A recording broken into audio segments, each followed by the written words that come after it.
When should a founder seriously consider raising outside capital versus bootstrapping? That is a really good question. Now, there's a lot of depends in there, and I don't mean those kind of depends. What I really think it comes down to, like, what are you looking? What's the end outcome you want for your business?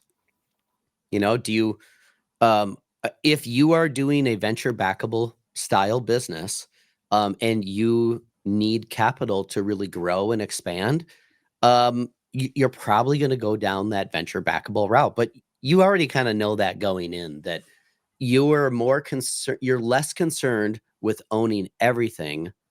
You want to be part of a business that can scale like crazy, and you know that there's some compromises that you're going to need to take. And I don't mean compromises in a bad way, but I mean, if you're not personally wealthy, or you don't have like a single person that's, backing your venture, you're going to need to go out to the market and see if you can raise, capital for it. If you are doing a small business, or a very small business, sometimes known as a VSB, this is not going to be the route that you want to take. And lastly, the minute you take venture capital, I mean, you have other voices in your business. It's not that they're giving you a loan or a grant. They now are a limited partner, and they own part of your business with you. And they are going to push you to work, even harder, because they want a return on their investment. So I think it really comes down to, like, how do you want your business to run, and like what kind of lifestyle do you want? Do you want the venture life, or do you want to do it another way, where you are in complete control of your business? Lovely. I love how you said that. Yes. And I completely agree.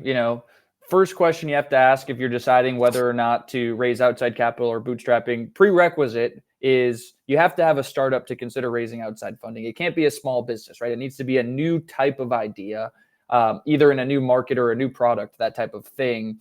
I think at the end of the day, if you're a startup deciding whether or not to raise outside capital or bootstrap, the biggest question to me is, does it require speed?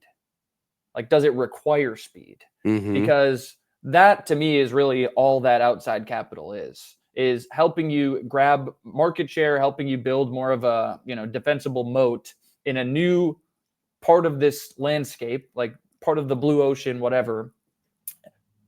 Venture capital is speed, right? And so it's just going to help you do that faster. And so if what you're building is in an industry that's moving fast, or, nothing really exists there yet, a lot of this is coming up nowadays with AI, then I would say, if that is something where you need to get there quicker than other people, beat them to the punch, then venture capital is probably an important part of that consideration. If not, then maybe you can just bootstrap it.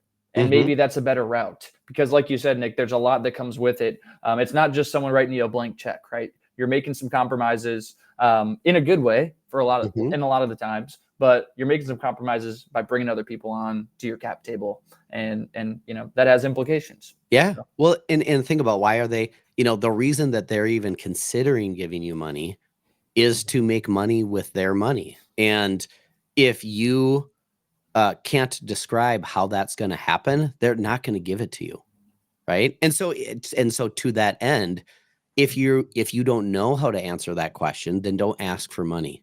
Like, don't waste your time talking to venture capital if you're not really ready. Because to be honest, it's not even that you're wasting their time, which you are not, that you are just wasting their time, because you're wasting your time. Don't waste your time. Your time is the thing that's the most precious.